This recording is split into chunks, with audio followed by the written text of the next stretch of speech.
आज की कहानी है विकलांग महिला और माता पार्वती। एक बार की बात है, एक गांव में एक गरीब परिवार रहता था। परिवार में एक सावित्री नाम की विकलांग महिला अपने बेटे के साथ रहती थी। सावित्री एक पैर से विकलांग थी। एक दिन सावित्री अपने बेटे के पास आकर कहती है, बेटा, तुम्हारी उम्र बीती जा रही है। मेरे जीते जी बहू का सुख भोग लूं और बेटे का घर बसा हुआ देख लूं, ये इच्छा है मेरी।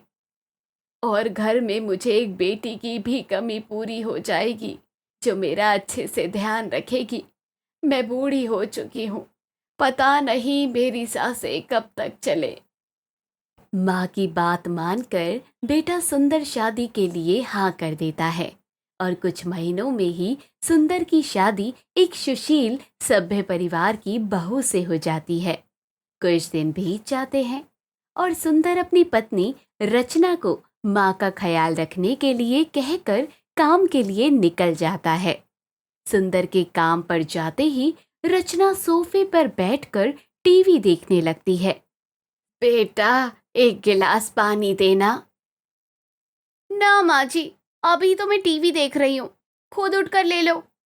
रचना के मुंह से ऐसी बात सुनकर सावित्री को बहुत बुरा लगता है और वो खुद जाकर पानी लेकर पी लेती है। ऐसे ही कुछ दिन बीत जाते हैं।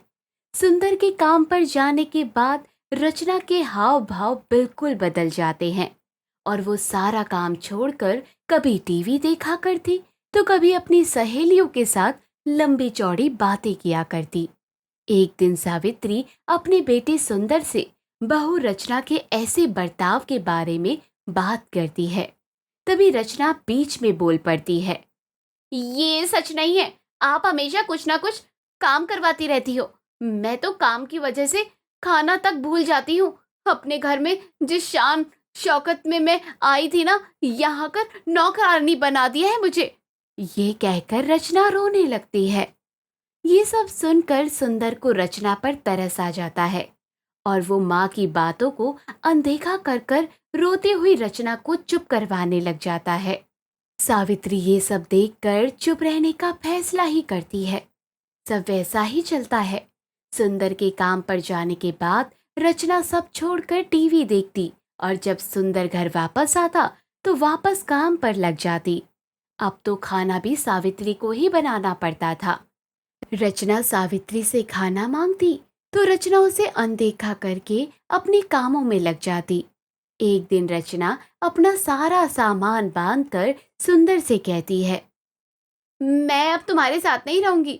तुम्हारी माँ ने मेरा जीना आराम कर रखा है। न जाने मैंने तुमसे शादी ही क्यों की। एक काम करो, अपनी माँ को किसी आश्रम में छोड़ाओ, वरना मैं ही कहीं चली जाऊंगी। रचना की ऐसी बातें सुनकर सुंदर काफी चिंता में पड़ जाता है, पर पत्नी के मोह में वो कर भी क्या सकता था। जिस माँ ने उसे बचपन से इतना बड़ा किया, उसने माँ को आश्रम छोड़ाने का फैसला मन में ही बना लिया था। दूसरी तरफ रचना अपनी आंखों से मगरमच्छ के आंसू रोई जा रही थी।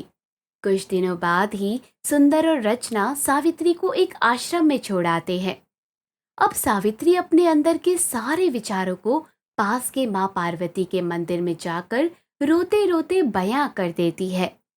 सावित्री माता के सामने रोते हुए कहती है, क्या मैंने अपने जीवन में इतने पाप किए थे कि मुझे अपने बेटे का सुख ना मिल पाया। जिस संतान को पाल पोस कर अपने पैरों पर खड़ा किया, उसने ही मुझे घर से इतनी दूर आश्रम में छोड़ दिया। सावित्री की बात सुनकर माता पार्वती प्रकट होती है और सावित्री की आंखों से आंसू पोंछते हुए कहती है, मैंने सब देखा है सावित्री, तुम अब शांत हो जाओ और विश्राम करो। मैं तुम्हारे सारे कष्टों को दूर कर दूंगी। माता पार्वती सावित्री का रूप लेकर वापस घर की ओर चली जाती है। रचना सावित्री को वापस देखकर बहुत आश्चर्य में पड़ जाती है और सावित्री से पूछती है, माँ, आप यहाँ कैसे? क्यों बहू, मुझे देखकर खुश नहीं हुई क्या? उस दिन के बाद से रचना जब जब काम करती तो सावित्री उसके काम में बाधा डालती। जब रचना झाड़ू लगाती, सावित्री खिड़की दरवाजे खोल देती जिससे धूल अंदर आ जाए। जब रचना खाना बनाती तो पीछे से खाने में कभी नमक ज्यादा डाल देती तो कभी पानी डाल दिया करती। अब तो रचना के चिड़चिड़े बर्ताव ने सुंदर को भी परेशान कर दिया था। एक दिन रचना सुंदर से सावित्री की शिकायत करती है और बदले में सुंदर रचना की एक बात भी नहीं सुनता और रचना से कहता है। सुंदर की ये बात सुनकर रचना घबरा जाती है और अपने कमरे में बैठकर रोने लगती है। तभी सावित्री रचना के पास आकर उसे चुप करवाती है और कहती है, जब मैंने कुछ नहीं किया, तुमने मेरी इज्जत नहीं की। अब तुम्हें अपने किए का पछतावा हुआ। रचना को अपने किए का पछतावा हो चुका था और वो सावित्री को गले लगाकर उससे माफी मांगती है। तभी सावित्री कमरे में आती है और रचना उसे देखकर चौंक जाती है। माता अब अपने असली अवतार में आकर रचना को सही तरह से पेश आने के लिए कहती है और सावित्री माता पार्वती का धन्यवाद करती है।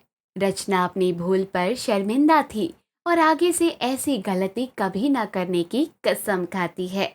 तो दोस्तों, कैसी लगी आपको ये कहानी? कमेंट बॉक्स में ज़रूर बताइए और चैनल को ज़रूर सब्सक्राइब कीजिए।